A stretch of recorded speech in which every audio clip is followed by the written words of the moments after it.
Ajma'in. Donc, je vous souhaite toutes et à tous la bienvenue. Aujourd'hui, nous accueillons parmi nous le professeur Nick Grill, qui nous vient d'Aix-en-Provence, de France. Le professeur Grill est un professeur retraité de l'université d'Aix-en-Provence. Donc c'est un nom qui est très connu dans le domaine des études akbariennes, c'est-à-dire des études qui sont sur Cheikh Akbar Wahiduddin ibn Arabi. Il est aussi islamologue, spécialiste surtout de la question des études soufis. Il a publié des ouvrages et des centaines d'articles, donc je ne pourrais pas... Je les ai un peu comptés vers les centaines. Hein. Je vais citer quelques ouvrages, le lexique des termes techniques de la science du hadith, Mu'jam al-Mustalahat al-Hadithiyya, traduction en collaboration avec Abdul Shirazi. Ibn Arabi, le livre de l'arbre et des quatre oiseaux, présentation et traduction. Ibn Arabi, le dévoilement des effets du voyage, présentation et traduction notamment. Aussi, donc, il a co-dirigé des ouvrages comme par exemple Le Saint et son milieu, ou comment lire les sources hagiographiques, Saint et sainteté dans le christianisme et l'islam, le regard des sciences de l'homme, plus comme j'ai dit, des dizaines d'articles dont personnellement j'ai profité de plusieurs articles sur comme j'ai dit, sur Ibn Arabi et sur le langage d'Ibn Arabi, sur plusieurs thématiques relatives à la pensée d'Ibn Arabi. Donc, professeur, bienvenue chez vous, à Bruxelles. Alors, la thématique, on l'accueille aujourd'hui pour deux conférences notamment. La première conférence sur la miséricorde mohammedienne, l'universalisme de la miséricorde mohammedienne. La deuxième conférence sera, Inch'Allah, notamment sur donc, Ibn Arabi, quel enseignement pour notre temps. Bon, je parlerai par après, Inch'Allah, de la deuxième conférence. La première conférence concernant la personne du prophète Mohammed sallallahu alayhi wa sallam et surtout son aspect de la miséricorde. Le Coran, bien sûr, parle, il touche un peu cette question de la miséricorde mohammedienne en disant nous t'avons envoyé en tant que miséricorde pour l'humanité. Je dirais aussi, s'il y a c'est vrai que, par exemple, le principe de la justice, l'adl, c'est un principe qui est vraiment fondamental dans l'islam, mais s'il y a une valeur aussi forte et présente dans l'islam, c'est la valeur de la miséricorde. Il suffit de dire que le musulman cite cet attribut divin qui est Ar-Rahman, Ar-Rahim, il le cite plusieurs fois par jour. Bismillahirrahmanirrahim. Donc, c'est une valeur, c'est un principe qui est au centre de l'islam, mais malheureusement, comme on le sait, comme on a dit l'autre fois par rapport à la notion de l'amour aussi, le principe de l'amour, il est peu mis en avant, il est occulté par beaucoup de vacarme, par beaucoup de bruit, mais ceux qui connaissent, ceux qui lisent très bien ce patrimoine musulman, pas seulement le patrimoine soufi, c'est vrai que dans le soufisme, le principe de la miséricorde, il est vraiment profondément travaillé par plusieurs soufis, mais aussi dans le patrimoine, dans la littérature dite par exemple de Zuhd, de l'ascétisme, avec par exemple le Qayyim Jawziyya, il y a aussi cet éloge du principe de la valeur d'Ar-Rahma. Le professeur, sûrement, il va en toucher un peu, donc sans tarder, Inch'Allah, je vais lui laisser la parole.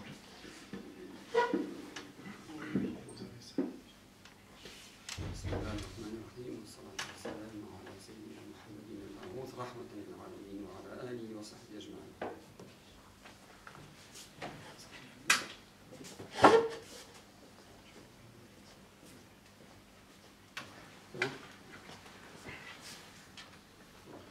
Donc, on a cité le verset qui est un peu autour duquel va tourner donc ma présentation. Qui se retrouve dans la sourate Al-Anbiya, la sourate des prophètes, sourate où, à la deuxième partie de la sourate, sont évoqués chacun des prophètes, avec ce qui les caractérise comme qualité, comme don, un événement particulier de leur vie, puis sont évoqués les troubles de la fin des temps, et l'avènement de là, et puis après, à la fin de la sourate à peu près, Dieu s'adresse à son prophète, pour lui dire quelle sera sa fonction dans le monde et dans l'autre, en lui disant donc وَمَا أَرْسَلْنَاكَ إِلَّا رَحْمَةً لِلْعَالَمِينَ, et nous t'avons envoyé comme miséricorde pour les mondes. Alors, je traduis par les mondes pour l'instant, donc ce verset nous apprend que le prophète, l'envoyé, n'est que miséricorde. Il est miséricorde. Il est pure miséricorde et il est l'Alamin. Comprenons-le pour l'instant de la manière la plus large, c'est-à-dire pour tous les êtres du monde. Alors certains commentateurs du Coran ont compris la miséricorde, et ceux pour qui elle est envoyée de manière plus ou moins restreinte dans ce verset, et d'autres de manière totale, universelle. Pourtant, le sens du verset est clair, nous t'avons envoyé que comme miséricorde, comme si l'envoi du prophète avait pour seule raison d'être la miséricorde. Dans ce verset, Rahmatan est indéterminé, un akira, ce qui souligne pour les commentateurs d'autant plus son caractère absolu. Et du point de vue de l'analyse grammaticale, Rahmatan est un hal, un complément de manière, littéralement l'état, un hal, du pronom toi, celui auquel le discours s'adresse, c'est-à-dire la manière d'être, la condition existentielle du prophète en tant qu'envoyé et la miséricorde. Rahmatan peut être aussi, je reste toujours dans la grammaire arabe, il faut m'excuser, peut être analysé comme un complément de manière, un hal du verbe, ce qui signifie nous t'avons envoyé, et cet envoi est en lui-même une pure miséricorde. On peut également, de ce point de vue, considérer Rahmatan comme un maf'ul yajli, un complément de cause. J'ai été envoyé pour faire miséricorde. Et voilà. Et donc il y a un parfait accord entre d'un côté le but pour lequel et la manière dont le prophète a été envoyé, et de l'autre l'envoyé lui-même, investi de cette mission miséricorde. Donc en envoyant son prophète, salam comme miséricorde, Dieu manifeste à tous les mondes de sa création l'un de ses attributs divins, donc les plus universels. Comme il est dit dans la réponse que Dieu fait à l'intercession de Moïse et des 70 après l'épisode du veau d'or, Dieu répond à leur prière de pardon, de demande de pardon, mon châtiment, j'atteins par lui qui je veux, mais ma miséricorde embrasse toutes choses. Rahmati wasi'at kulla shay. Je la prescrirai à ceux qui craignent. Je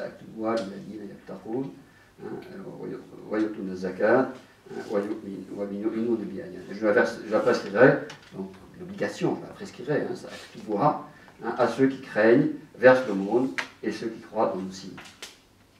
Il y a donc d'un côté une miséricorde universelle, qui embrasse toutes choses, pur nom de Dieu, et une miséricorde d'élection que Dieu s'est prescrit à lui-même, c'est Aktubuha.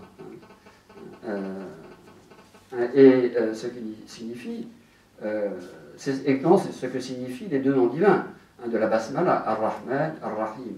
Comme je traduis, comme à la suite de nos maîtres, le tout miséricordieux, le très miséricordieux. C'est-à-dire celui dont la miséricorde est universelle et celui dont la miséricorde est spécialement destinée à ceux qui la méritent. Et la miséricorde partage avec notre entraînement divin cette universalité, c'est-à-dire la science. Rabbana wasi'ta kulla shay rahmatan wa ilman. Seigneur, tu embrasses toutes choses en miséricorde et en science, disent les anges lorsqu'il prie pour les croyants dans la sourate Ghafir. Et cette relation entre la miséricorde et la science est importante parce qu'elle caractérise de manière spécifique le prophète et tous ses héritiers. Cependant, on peut dire qu'il faut remarquer aussi que la miséricorde, malgré son caractère universel, a un opposé, la colère divine. Mais la miséricorde, comme cela est dit dans une tradition rapportée par Bukhari, l'emporte à jamais sur la colère. Lorsque Dieu, un hadith rapporté par Bukhari, lorsque Dieu décréta la création, il écrivit auprès de lui, ma miséricorde l'emporte, son version précède, Sabaqa, ma colère. Et ceci est écrit auprès de lui, au-dessus du trône. Donc, caractère, je veux dire, primordial de la miséricorde. Et tous les envoyés sont porteurs d'un message, et certains d'entre eux un livre, et dans plus d'un verset, le Coran, ainsi que la Torah, le Taurat, sont dits Hudan wa Rahma, guidance et miséricorde. Bien, pour l'évangile, Hudan wa Nuran, pour les deux. Et il est dit le Coran comme guidance et miséricorde pour un peuple de croyants, ou qui ont la certitude. Ou encore, nous faisons descendre du Coran ce qui est guérison et miséricorde pour les croyants, et il ne fait qu'accroître la perte des injustes.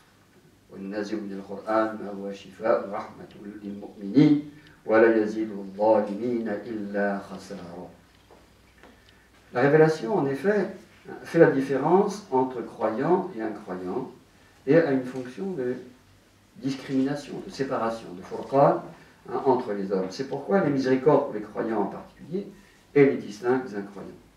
Or, il est dit, dans le verset, nous t'avons envoyé que comme miséricorde pour les mondes. Il n'est pas dit pour les croyants ou pour les musulmans, mais pour les mondes, quel que soit le sens qu'on donne à ce terme de El-Alami. Il est vrai qu'un exégète ancien comme Abdelrahman ibn Zayd comprenait El-Alami de manière restrictive, ceux qui ont cru dans le prophète et son message, en comparant avec ce verset dans la sourate Al-Anbiya, dans la bouche du prophète, je ne sais, peut-être est-ce une épreuve pour vous et une jouissance pour un temps à la fin de la sourate, mais pour Ibn Abbas, Al-Alamin désigne tous les hommes, croyants et incroyants, car ce mot, Al-Alamin, désigne souvent dans le Coran l'ensemble de l'humanité, comme il est dit à Maryam, salam, et il t'a élu au-dessus des femmes, toute l'humanité.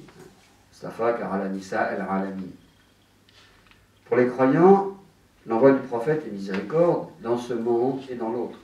Et pour les incroyants, il est dans ce monde, selon les commentateurs toujours, car, à la différence des prophètes antérieurs mentionnés dans le Coran, son peuple n'a pas été châtié pour avoir refusé de reconnaître sa mission et avoir opprimé les croyants. En tout cas, il a été partiellement, châtié, mais pas définitivement. Comme il dit dans le Coran, Dieu ne saurait les châtier alors que tu es parmi eux. C'est en effet à la suite de l'évocation des différents prophètes qu'intervient justement le verset qualifiant le prophète de miséricorde. Et plus largement encore, Mukhatil ibn Sulayman et la plupart des commentateurs du Coran considèrent que l'Alamin englobe tous ceux auxquels s'adresse le discours divin, c'est-à-dire les djinns et les hommes. Il ne fait pas de doute plus que ce verset concerne au moins l'ensemble de l'humanité.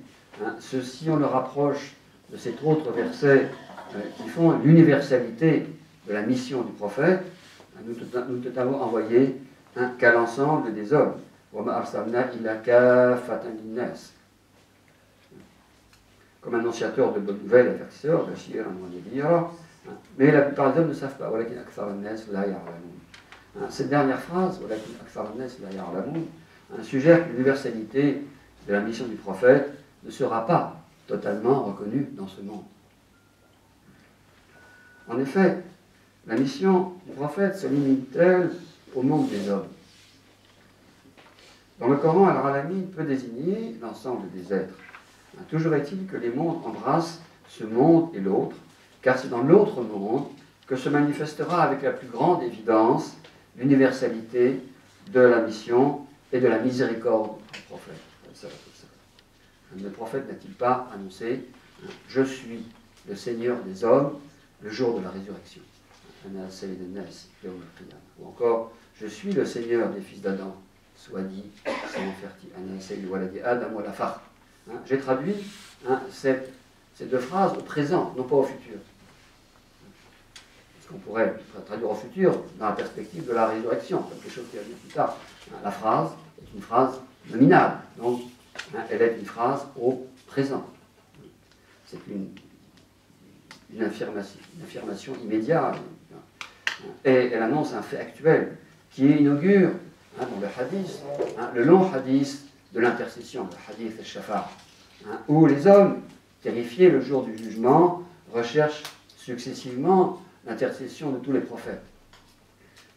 Adam les renvoie à Abraham, et ainsi de suite jusqu'à Jésus, qui les renvoie à Mohammed.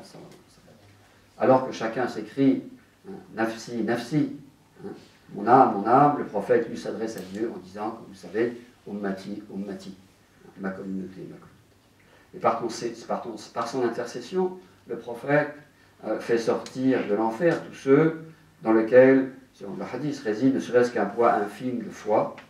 Et comme le dit l'une des versions du hadith de l'intercession, une fois que tous ceux qui le pouvaient auront intercédé, il reste, dit le hadith, il reste le plus miséricordieux des miséricordieux. C'est donc le prophète qui parachève à ce moment-là sa mission de miséricorde consistant à exemplifier, à manifester pour tous les hommes qui sont sa communauté. C'est important. Tous les hommes sont sa communauté à ce moment-là. Cet attribut divin de miséricorde par lequel et pour lequel Dieu les a créés. Pour revenir encore à l'interprétation de ce verset, comment se demandent certains exégètes, le prophète est-il une miséricorde pour les incroyants alors qu'il a reçu l'ordre de les combattre? Il y a d'un côté la rahma, et de l'autre côté l'obligation pour le prophète de combattre les croyants dans certaines circonstances. Et que le Coran aussi annonce aux incroyants un triste devenir dans l'au-delà. C'est précisément au moment où le prophète va dans le sens de la justice et du châtiment que Dieu lui rappelle ce qu'il est. Une miséricorde pour les croyants comme pour les incroyants. La 4e année de l'Hégire, à la demande d'un des chefs bédouins du Nejd, le prophète envoie 40 de ses meilleurs compagnons pour instruire les tribus de l'islam.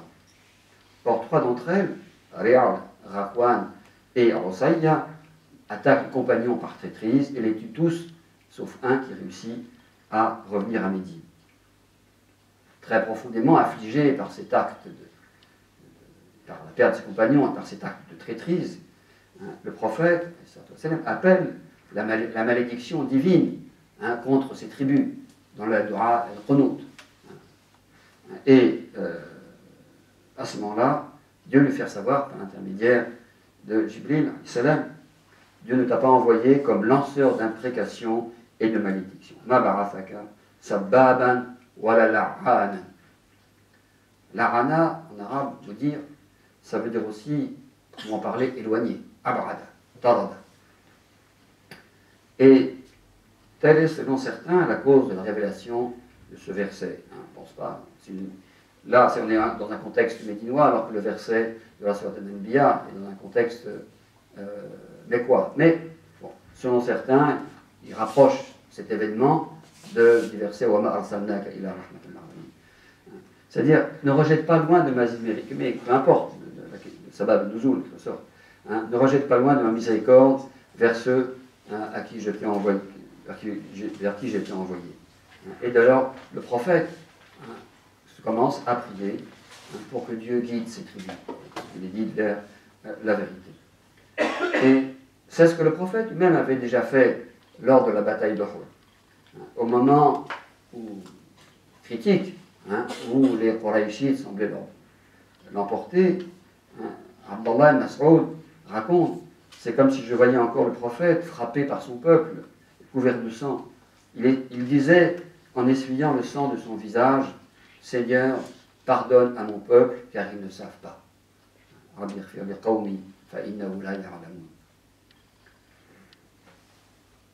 En combattant son peuple, tout en priant pour lui, le prophète pourrait être comparé à cette muraille de la sourate al-Hadid, la sourate du fer, dont la porte au jour du jugement sépare les hypocrites des croyants, et dont le Coran dit, et dont la face intérieure est la miséricorde, et la face extérieure à l'opposé est le châtiment.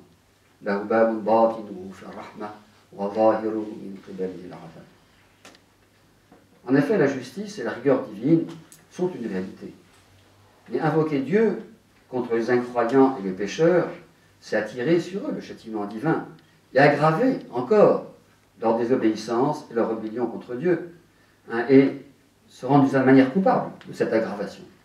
Donc, c'est agir à l'inverse de ce pourquoi Dieu a créé les hommes et toute la création.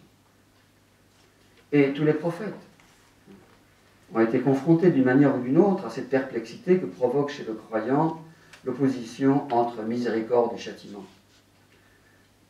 Un des meilleurs exemples dans le Coran est sans doute la prière de Jésus. Il intercède ainsi auprès de Dieu pour ceux de son peuple qui se sont égarés en disant « Si tu les châties, ce sont tes serviteurs, et si tu leur pardonnes, tu es le Tout-Puissant, le Très Sage. »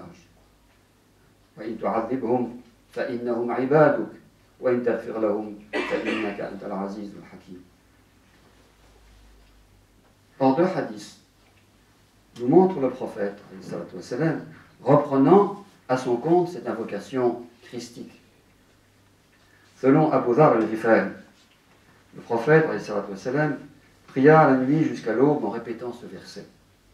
Si tu les châties, ce sont tes serviteurs, et si tu leur pardonnes, tu es le Tout-Puissant, très sage. Selon d'autres traditions plus courantes, Bukhari, Muslim, etc., le prophète annonce qu'il récitera ce verset le jour de la résurrection pour intercéder pour sa communauté. Science et miséricorde, comme on l'a vu déjà, sont deux attributs de Dieu qui embrassent toutes choses. C'est par ces deux attributs que Dieu inaugure l'énumération de ses noms les plus beaux, les Asma al-Husna, à la fin de la sourate al-Hashr. Il est Allah, pas de Dieu si ce n'est lui, celui qui sait ce qui est caché et ce qui est visible. La science. Il est le tout miséricordieux, le très miséricordieux. Ar-Rahman, le tout miséricordieux, c'est celui qui s'établit sur le trône pour recouvrir toute chose de sa miséricorde. Et le verset, et nous t'avons envoyé comme miséricorde pour les mondes, peut être mis en rapport avec la Rahmaniya, cette qualité divine de miséricorde universelle. Ce que justifie la traduction ici de la Alamin par les mondes. Quant à Ar-Rahim, comme on l'a vu également, il concerne en particulier ceux qui croient en Dieu et dans le prophète, missionné pour diffuser de par ce monde cette miséricorde. C'est pourquoi le prophète est qualifié à la fin de la sourate At-Tawbah de très compatissant, très miséricordieux pour les croyants. Bil mu'minin ra'ouf rahim. Donc qualifié d'une qualité divine. Science et miséricorde sont aussi le propre, aussi bien de la révélation elle-même, comme on l'a vu, que des prophètes. C'est un même des arguments qu'on a avancé récemment, le Cheikh Amin al-Shimri dit dans son commentaire du Coran, pour affirmer la prophétie d'Al-Khadir. Une question débattue en islam, est-ce que le Khadir était un prophète ou pas? Le maître de Moïse dans la sourate Al-Kahf. Parce que le Coran qualifie ainsi ce personnage qu'il ne nomme pas, qui est nommé dans le hadith. Ils trouvèrent, c'est-à-dire Moïse et son serviteur, l'un de nos serviteurs à qui nous avons donné une miséricorde auprès de nous, rahmatan min indina, et à qui nous avons enseigné de par devers nous une science.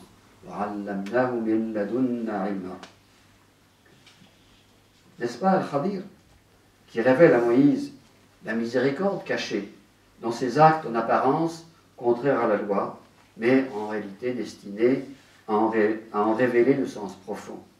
Comme il le dit en conclusion de son explication. par miséricorde de la part de ton Seigneur, et je ne l'ai pas fait de mon propre chef.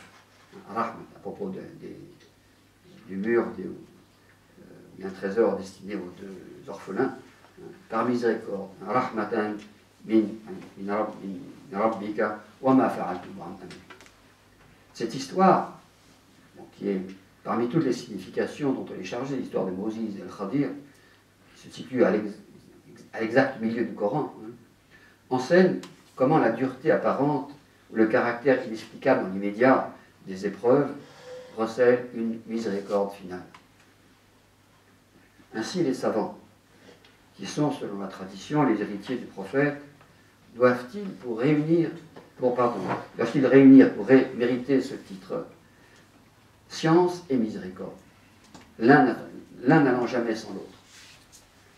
Parmi les prophètes du Coran, Jésus incarne plus particulièrement la qualité de miséricorde, comme dit Gabriel ou Jibril à Marie en lui annonçant la naissance de son enfant, afin que nous fassions de lui un signe pour les hommes et une miséricorde de notre part. Quant au prophète lui-même, outre sa mission de miséricorde qui lui est propre dans le Coran, il s'est lui-même identifié à cet attribut divin en disant « Je suis une pure miséricorde » ou littéralement « Je suis une miséricorde offerte ». Nama ana rahmatun muhda. Et le prophète s'est lui-même appelé le prophète de miséricorde, Nabi ar-Rahma, c'est un des noms qu'il s'est donné lui-même dans un hadith. Et dans l'expression rahmatun muhda,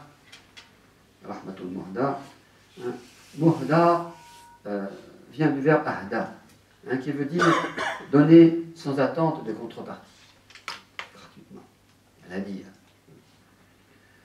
Et ce qui correspond au sens absolu de rahmatan dans le verset, il est envoyé comme miséricorde. On pourrait ajouter que le don gratuit a toujours pour effet l'amour. Comme le dit le prophète, tahadaou tahabbu. Faites-vous des dons et des cadeaux les uns les autres, vous aimerez les uns les autres. On pourrait transposer en disant que ce don divin de miséricorde devrait provoquer l'amour du donateur et l'amour du don lui-même, qui est le prophète, qui est ce don. Rahma, Muhda. Ainsi en est-il des croyants. Et c'est pourquoi le prophète nous a enseigné, par celui qui tient, comme vous le savez, un hadith très connu, celui qui tient mon âme dans sa main, aucun d'entre vous ne sera véritablement croyant tant qu'il n'aimera pas plus que son père et son enfant et tous les hommes. Et dans une version plus que lui-même, puisque ça portera. De plus, la miséricorde spécifique du prophète envers sa communauté s'accompagne d'une grande douceur, qui exclut toute forme de dureté ou de rudesse, comme dit le Coran. Alors, Surah Al-Imran. C'est par une miséricorde émanant de Dieu que tu as fait preuve de douceur envers eux. Si tu avais été rude, dur de cœur, ils se seraient dispersés autour de toi. Passe sur leurs fautes, demande pardon pour eux et consulte-les. Mais quand tu prends une décision, confie-toi à Dieu. Dieu aime qui se confie à lui.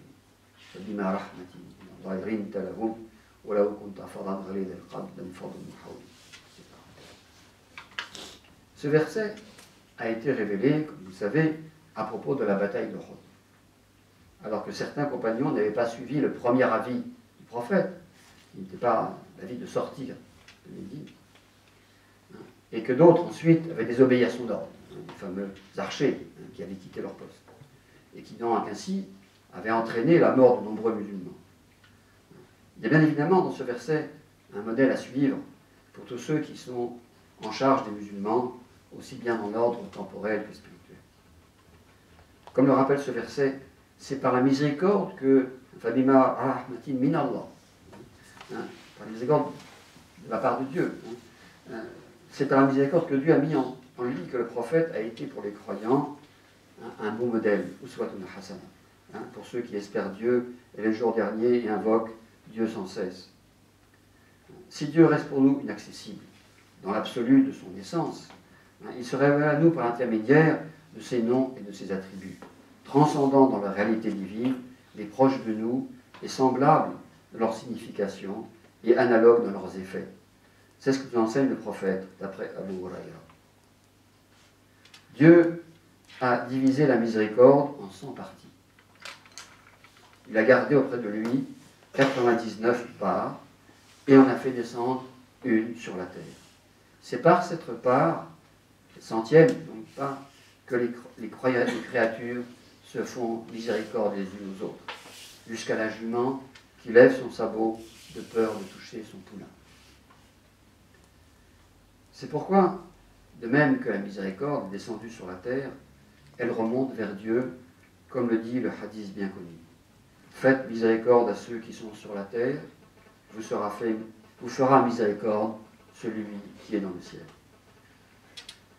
La miséricorde est sans doute le lien le plus fort qui unisse aussi bien le Créateur aux créatures que les créatures entre elles. Comme l'affirme le hadith Qudsi qui rapproche le nom Ar-Rahman, de tout miséricordieux, du nom de la matrice, Ar-Rahm, Rahim, qui signifie aussi bien le lien de parenté. Dans le hadith Qudsi où Dieu parle, la matrice, le lien de parenté, est un rameau du tout miséricordieux. Ar-Rahim, Ar-Rahim, Ar-Rahm, Shujnatun min Ar-Rahman. Celui qui reste uni à toi, je reste uni à lui. Celui qui rompt avec toi, c'est lui qui parle, à cette Rahm. Je romps avec lui.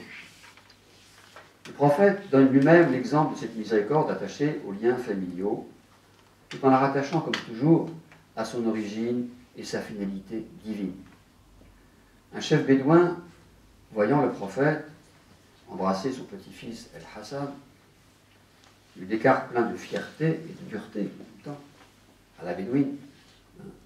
Moi, j'ai eu 10 enfants, et je n'en ai jamais embrassé aucun.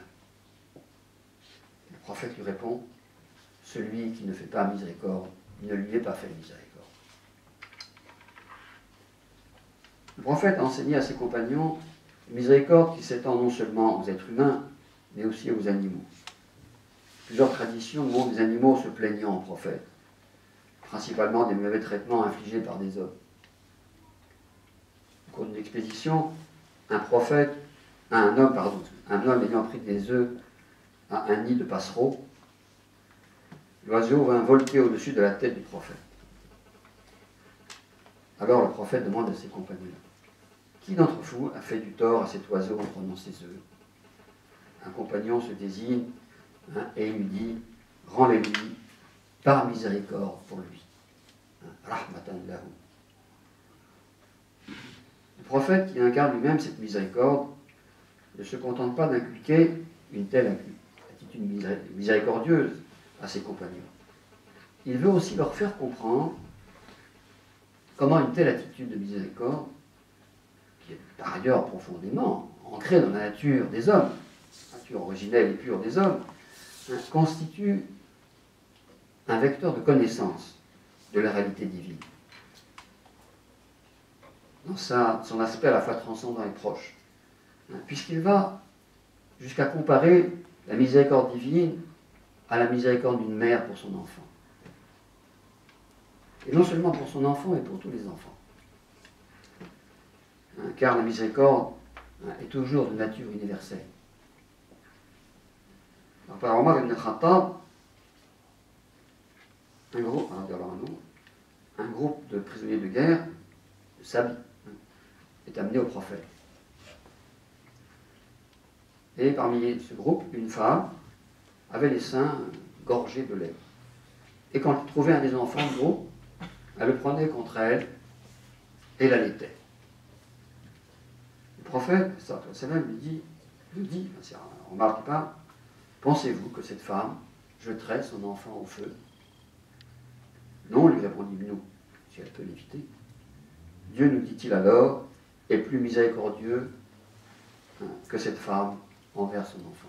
Plus miséricordieux envers les hommes, envers les créatures, que cette femme envers ses enfants.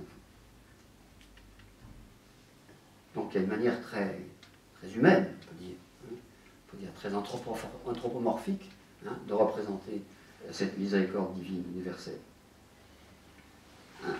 que le prophète enseigne à ses compagnons à propos de Dieu. Il est intéressant aussi remarquez que pour illustrer la sollicitude et la compassion du prophète envers toutes les créatures, le Qadi Iyad, dans le Shifa, rapporte entre autres deux anecdotes qui ont un lien direct et subtil avec la pédagogie du prophète. Une pédagogie qui n'est pas seulement un simple enseignement éthique, mais une manière de transformer, une manière imperceptible et profonde, des personnages qui au départ semblaient peu réceptifs à son message. Voilà de quoi il s'agit. Après la bataille de Hunayn, le prophète donne à Safwan ibn Umayya. Safwan ibn Umayya, c'était un des Qurayshites les plus acharnés contre le prophète. Jusqu'à ce que, après la rencontre de Fath Makkah, auprès de Mecque, ils finissent finalement par rentrer plus ou moins en islam.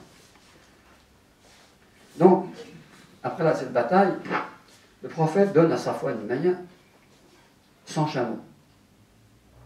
Puis, encore 100 chameaux. Et puis encore 100 chameaux. Et Safwan raconte lui-même, il me donna ce qu'il me donna, au début. Alors qu'il était encore la créature que je détestais le plus. Il y avait dans cette... On voit bien les différents épisodes de la Sira avec Safwan ibn Umayya, il a une haine contre le prophète, incroyable. Alors qu'il était la créature que je détestais le plus. Et il ne cessa de me donner jusqu'à ce qu'il soit pour moi la créature que j'aimais le plus. Donc, par ces dons successifs, le prophète ne se considère pas seulement un de ses opposants les plus acharnés, un personnage important parmi les Qurayshis, ceux que le Coran appelle al-lafatul qulub, ceux dont le cœur a été radié. Mais sa miséricorde, ce n'est pas un calcul politique chez le prophète, c'est une miséricorde, c'est une rahma. Pourquoi? Parce qu'il va provoquer chez cet homme l'amour du prophète, et il sait qu'en provoquant ça, il va sauver cet homme. Il va l'amener lui-même vers la miséricorde divine. Vers le salut, la miséricorde. Dans la seconde anecdote, qui est un peu sur le même thème, un bédouin vient demander quelque chose au prophète. Celui-ci donne cette chose, et lui demande « Hassan Touilek, je t'ai bien traité ?» « Non, répond l'homme. Le bédouin, il ne prenne pas les gants. Tu m'as ni bien traité, ni agi de belle manière. Les compagnons, entendant ça, sont furieux, ils sont prêts à aller jusqu'à tuer l'homme. Mais le prophète leur fait signe, c'était tranquille. Il va chez lui, il appelle le bédouin, il lui donne quelque chose de plus, il lui demande, est-ce que je t'ai bien traité? Oui, que Dieu te récompense en bien, ainsi que ta famille et les tiens. Le prophète lui a dit, tu as dit ce que tu as dit, et mes compagnons ont gardé un ressentiment. Si tu veux bien, répète devant eux ce que tu viens de me dire, afin que ce qu'ils ont gardé dans la poitrine s'efface. D'accord, répond le bédouin. Le lendemain, le soir même, le bédouin revient, et le prophète dit à ses compagnons, ce bédouin a dit ce qu'il a dit, nous lui avons donné quelque chose en plus, et il a reconnu être satisfait. Est-ce bien ainsi? Se tourne vers le bédouin. Oui, répond le bédouin, Dieu te récompense en bien, ainsi que ta famille et les tiens. Répète. Et le prophète explique alors, ça qui est intéressant. Cet homme et moi, nous sommes comme un homme dont la chamelle s'est échappée. Les gens se sont mis à la suivre, mais ils n'ont fait qu'aggraver sa fuite.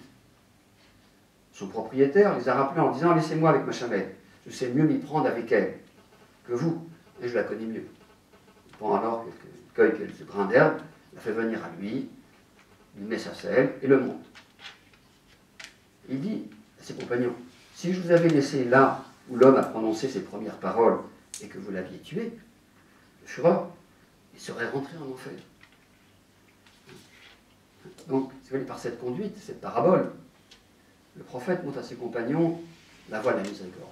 D'abord, il transforme le bédouin comme il a transformé Safwan ibn Umayya, et il transforme de la même manière ce compagnon, en lui inculquant cette satisfaction à son égard, ce qui est une manière de l'amener vraiment à l'islam.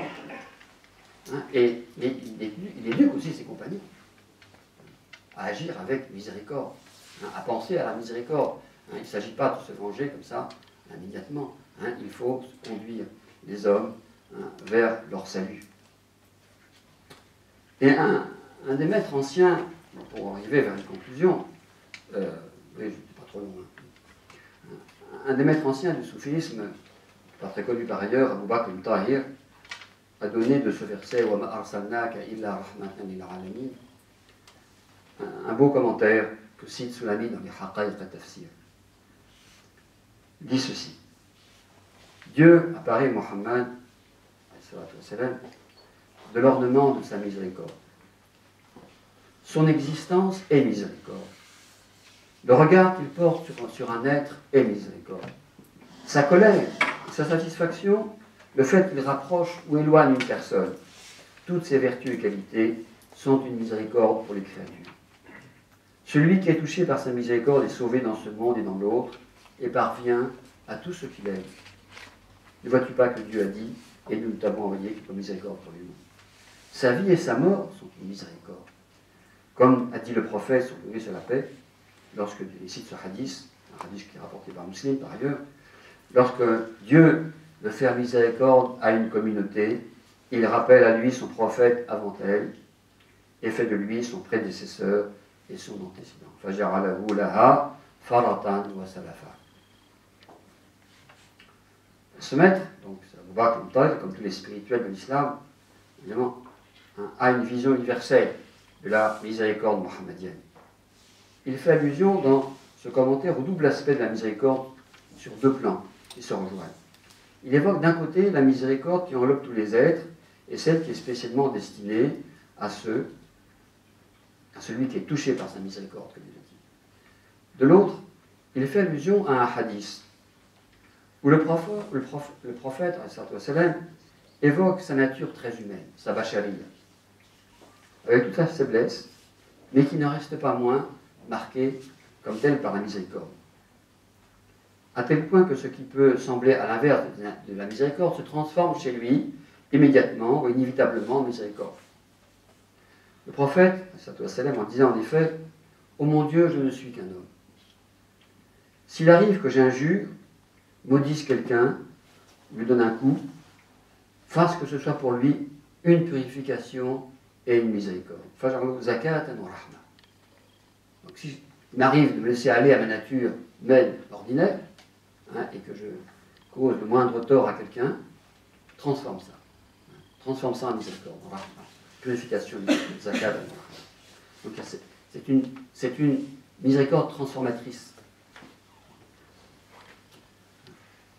Et donc, cette miséricorde, le prophète dans sa double dimension, à la fois universelle et élective particulière, est donc liée à son pouvoir de transformation des êtres, qui est exprimé dans sa parole bien connue. J'ai été envoyé pour parachever les nobles vertus.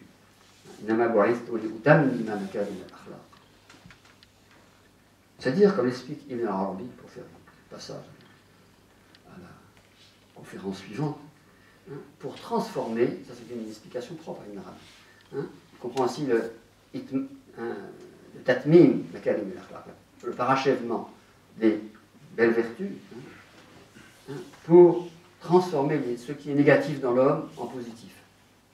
Okay. Les qualités négatives en qualités positives, en vertu. Et la miséricorde mohammedienne s'inscrit donc dans ce qui a été annoncé au prophète dès les premières révélations. Tu es selon un caractère immense ou magnifique.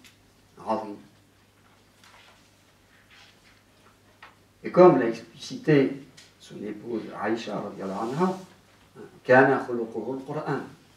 son caractère était le Coran. L'universalité de la miséricorde mohammedienne n'est que le reflet dans l'ordre humain de l'immensité de la miséricorde divine du Coran et donc de Dieu.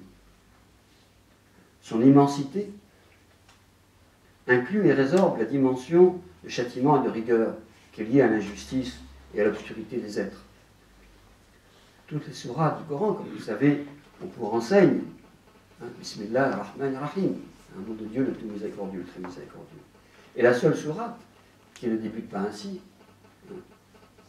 parce qu'elle comporte en son début un aspect de châtiment et de rigueur, combat, la sourate Tawbah, Elle porte un nom elle-même, qui est un nom de miséricorde. La Tauba, le retour des dieux vers les hommes pour qu'eux-mêmes retournent vers lui, par le repentir.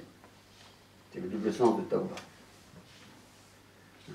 Et elle se conclut, comme vous savez bien, par ce avant-dernier verset qui révèle la nature essentiellement miséricordieuse du prophète. لقد جاءكم رسول من أنفسكم عزيز على ما عنتم حريص عليكم بالمؤمنين رؤوف رحيم. Vous êtes venu un envoyé issu de vous. On pourrait dire de vos propres âmes, on pourrait traduire aussi d'ailleurs. Lui tient à cœur de vous endurer, plein de sollicitude pour vous, pour les croyants, très compatissant, très miséricordieux. Et c'est un peu comme si le prophète lui-même, avec toute son humanité, tenait dans cette sourate la place de la Basmala, qui a été transférée vers la sourate El-Nam, dans la missive de Salomon. La miséricorde est donc, comme on l'a dit, à l'origine et à la fin du monde. Et quoi d'étonnant, donc, à ce qu'en soit qualifié celui qui disait de lui-même: je suis le premier prophète à avoir été créé et le dernier à avoir été envoyé. Ana awwalul anbiya'i khalqan wa akhiruhum ba'than. Comme le rapporte Tabari à propos du verset de la sourate Al-Ahzab. Un verset, verset 5, 7. Le prophète, il clôt non seulement le cycle de la prophétie, mais il achève, lors de la création, le cycle de la miséricorde, lorsqu'il accède, lors du jour du jugement, à la station louangée, le Maqam el-Mahmoud, en intercédant pour tous les hommes, qui, comme on l'a dit, seront alors sa communauté. Et que faire donc en attendant, sinon suivre le prophète de miséricorde, si Dieu dit, si vraiment vous aimez Dieu, suivez-moi, Dieu vous aimera et pardonnera vos péchés, et Dieu est très pardonnant, très miséricordieux.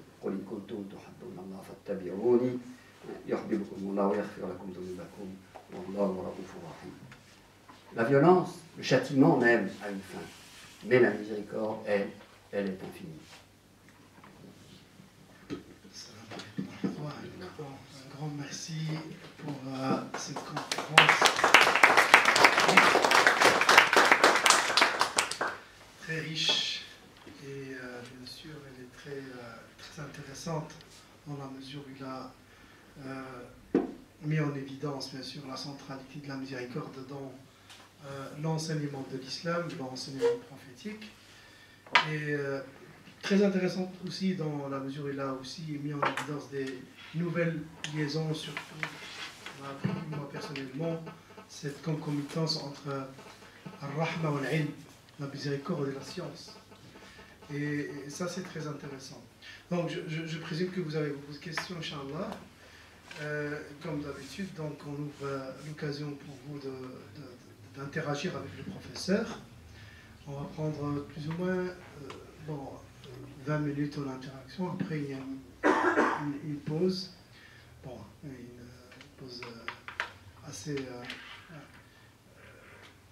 donc longue pour reprendre, Inch'Allah, dans une deuxième partie, la deuxième conférence. Voilà. C'est un coup. Est-ce qu'il y a un micro à lui?